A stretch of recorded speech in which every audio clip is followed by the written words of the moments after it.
Hi friends, welcome to Abbe's hashtag. எல்லோரும் எப்படி இருக்கீங்க? இன்றைக்கி நம்ம ரெசிப்பியில் ஒரு சூப்பரான ஸ்வீட் கார்ன் சூப் எப்படி பண்ணுறதுன்னு தான் பார்க்க போகிறோம்.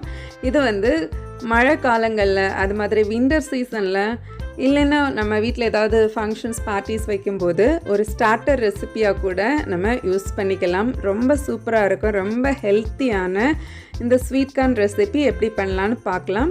வீடியோக்குள்ளால் போகிறதுக்கு முன்னாடி நீங்கள் நம்ம சேனலை இன்னும் சப்ஸ்கிரைப் பண்ணலைன்னா கீழே இருக்கிற சப்ஸ்கிரைப் பட்டன் யூஸ் பண்ணி சப்ஸ்கிரைப் பண்ணி அபிஸ் ஹேஷ்டாக்கு சப்போர்ட் பண்ணுங்கள். வாங்க வீடியோக்குள்ளால் போகலாம். ஃப்ரெண்ட்ஸ், இதுக்கு நான் இன்றைக்கி ஒரு 2 ஸ்வீட் கார்ன் எடுத்துருக்கிறேன். இதில் கொஞ்சமாக மஞ்சள் தூளும் சால்ட்டும் சேர்த்து நல்லா இதை ஒரு 5 மினிட்ஸ் நல்லா பாயில் பண்ணி எடுத்துக்கலாம். இது குக் ஆனதுமே எடுத்து இன்னொரு பவுலில் ட்ரான்ஸ்ஃபர் பண்ணிடலாம். அது நல்லா ஆறட்டும். ஆறுனதும் நான் இன்றைக்கி ஒரு ஸ்வீட் கார்ன் எடுத்து மேலே இருக்கிற தோல் எல்லாத்தையுமே நல்லா க்ளீன் பண்ணி எடுத்துடலாம். எடுத்துட்டு கொஞ்சமாக கட் பண்ணிவிட்டு நான் இந்த மாதிரி மேலே இருந்து கட் பண்ணி எடுத்துக்கிறேன். ஸோ அதோட அந்த கார்ன்ஸ் எல்லாம் நமக்கு செப்பரேட் பண்ணி அழகாக ஈஸியாக எடுத்துடலாம். இப்படி எடுத்தால் நம்ம இப்படி செஞ்சு கொடுக்கும்போது பிள்ளைங்களும் நல்லா விரும்பி சாப்பிடுவாங்க. ரொம்ப ஃபைபர் ரிச் ஆனது. ஸோ இப்போ நான் இதுக்கு வெஜிடபிள்ஸ் கொஞ்சமாக கேரட் அண்ட் பீன்ஸ் எடுத்துக்கிறேன். கேரட்டை இந்த மாதிரி குட்டியாக ஸ்லைஸ் பண்ணிவிட்டு குட்டி குட்டி பீசஸாக கட் பண்ணி ஃபைனாக சாப் பண்ணி வச்சுக்கலாம். அதே மாதிரி நம்மளோட பீன்ஸையும் அதே சைஸில் நம்ம சாப் பண்ணி வைக்கலாம். நான் இன்றைக்கி ஒரு 2 பேர் இல்லை 3 பேர் சாப்பிட்ற மாதிரி தான் நான் பண்ணியிருக்கிறேன். ஸோ அதனால தான் நான் கம்மியாக வெஜிடபிள்ஸ் எடுத்துருக்கிறேன். நீங்கள் வீட்டில் உங்களுக்கு எத்தனை பேருக்கு நீங்கள் செய்ய போகிறீங்களோ அதுக்கேற்ற மாதிரி நீங்கள் வெஜிடபிள்ஸ் கூட்டிக்கலாம். இப்போ பாருங்கள், நம்மளோட கேரட் சூப்பராக சாப் பண்ணியாச்சு. அதே மாதிரி தான் நம்மளோட பீன்ஸையும் சாப் பண்ணி எடுத்துக்கலாம். இப்போ நம்ம சூப்புக்கு தேவையான பொருட்கள் எல்லாம் ரெடியாக இருக்குது. கார்ன், கேரட், பீன்ஸ், கொஞ்சம் பெப்பர், அப்புறம் கார்ன்ஃப்ளவர், ஒரு எக்கு தேவைப்படும். இப்போ நான் எடுத்து வச்சுருந்த கார்னில் பாதி கார்ன் எடுத்து ஒரு மிக்ஸி ஜாரில் போட்டு இந்த மாதிரி அரைச்சி எடுத்துக்கிறேன். இப்போ ஸ்டவ் ஆன் பண்ணிவிட்டு ஒரு பவுல் வச்சு அதில் நான் இன்றைக்கி பெரிய கிளாஸுக்கு ஒரு 2 கிளாஸ் தண்ணி சேர்த்துக்கிறேன்.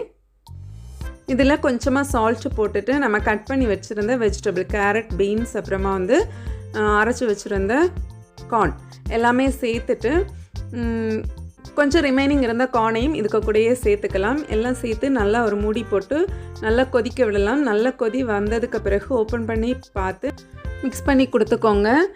அப்புறமா நம்ம ஓப்பன் பண்ணி வச்சுட்டு நீங்கள் கொதிக்க விடுங்க. அப்போ அதிலோட நுரை எல்லாம் அப்படியே சேர்ந்து வரும் பாருங்கள். இப்போ ஒரு ஸ்பூன் எடுத்து இதை செப்பரேட் பண்ணிடுங்க. இப்போ இதுக்கு தேவையான கொஞ்சம் பெப்பர் பவுடர் நான் ஆட் பண்ணியிருக்கிறேன். ஆட் பண்ணிவிட்டு நல்லா மிக்ஸ் பண்ணிக்கோங்க. சால்ட் நம்ம ஆல்ரெடி காய் ஆட் பண்ணுறதுக்கு முன்னாடியே நம்ம சேர்த்தோம். ஸோ அதனால் செக் பண்ணிவிட்டு தேவைப்பட்டால் கொஞ்சம் சால்ட்டும் ஆட் பண்ணிக்கோங்க. நல்லா மிக்ஸ் பண்ணி கொடுங்க. கடைசியாக நான் ஒரு எக்கோட ஒயிட் தான் ஆட் பண்ணியிருக்கிறேன்.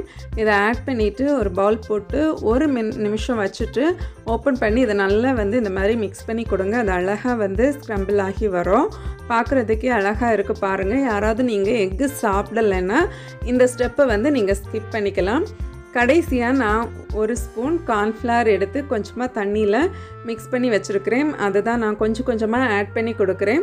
நீங்கள் கொஞ்சம் கொஞ்சமாக ஆட் பண்ணி உங்களுக்கு எவ்வளோ திக்னஸ் தேவைப்படுமோ அது வரைக்கும் ஆட் பண்ணி அந்த கார்னோட பச்சை வாசனை எல்லாம் நல்லா மாறுறது வரைக்கும் ஒரு 2 நிமிஷம் நல்லா கொதிக்க வைங்க. அவ்வளோதான், நம்ம ஈஸியாக அண்ட் சிம்பிளாக செய்யக்கூடிய இந்த சூப் கார்ன் ரெசிபி ரெடி ஆகிடுச்சு. ஸோ இதை நம்ம ஒரு பவுலுக்கு ட்ரான்ஸ்ஃபர் பண்ணிடலாம். ஸோ பாருங்கள், இதை மாதிரி நீங்களும் வீட்டில் செஞ்சு பாருங்கள். இந்த வீடியோ உங்கள் எல்லாருக்குமே பிடிச்சிருக்கும்னு நினைக்கிறேன். கண்டிப்பாக நீங்கள் இதை செஞ்சு பாருங்கள். செஞ்சு பார்த்து உங்கள் ஃபீட்பேக்கை என் கூட மறக்காமல் ஷேர் பண்ணுங்கள். நான் இப்போ நெக்ஸ்ட்டு ரிமைனிங் வச்சுருந்த ஒரு குட்டி கார்னில் ஒரு வெஜிடபிள் கார்விங் தான் நான் பண்ண போகிறேன். ஃபஸ்ட்டு இதை ஒரு கப்பில் ப்ளேஸ் பண்ணிவிட்டு இதை அழகாக ஒரு ஃப்ளார் ஷேப்பில் இதை எடுத்து விட்டுருங்க. இதோட லீஃப் எல்லாம் உள்ளாடி இருக்கிற குட்டி குட்டி நார்ஸ் எல்லாம் க்ளீன் பண்ணி எடுத்துருங்க. அப்புறம் மேலே இருக்கிற டிப்பை கொஞ்சமாக கட் பண்ணி விட்டுட்டு ஒரு தக்காளி பீஸ் தான் மேலே ஒரு தொப்பி மாதிரி கேப் மாதிரி வச்சுருக்கிறேன். அதுக்கு மேலே ஒரு பட்டாணி, அப்புறம் கண்ணுக்கு 2 க்ளோவ்ஸ் வச்சுருக்கிறேன். அப்புறமா வந்து வாய்க்கு ஒரு பெப்பர் வந்து வச்சுருக்கிறேன். ஸோ இவ்வளவு தான், சூப்பராக நம்மளோட வெஜிடபிள் கார்விங் பிளேட்டும் ரெடி ஆகிடுச்சு. இது நீங்கள் ஏதாவது கெட் டுகெதர் இருக்கும்போது உங்கள் டேபிளில் இந்த மாதிரி செஞ்சு வைக்கும்போது பார்க்குறதுக்கு சூப்பராக இருக்கும். ஃப்ரெண்ட்ஸ், இந்த வீடியோ உங்கள் எல்லாருக்கும் பிடிச்சிருக்கும். இந்த வீடியோ பிடிச்சிருந்தா லைக் பண்ணுங்க, உங்கள் ஃப்ரெண்ட்ஸ் அண்ட் ஃபேமிலிக்கு கூட ஷேர் பண்ணுங்கள். நீங்களும் இந்த சூப் ரெசிபியை செஞ்சு பார்த்து உங்கள் ஃபீட்பேக்கை என் கூட ஷேர் பண்ணுங்கள். நான் இன்னொரு இன்ட்ரெஸ்டிங்கான வீடியோவில் உங்களை நெக்ஸ்ட் மீட் பண்ணுறேன். அது வரைக்கும் பாய், டேக் கேர், தேங்க்ஸ் ஃபார் வாட்சிங்.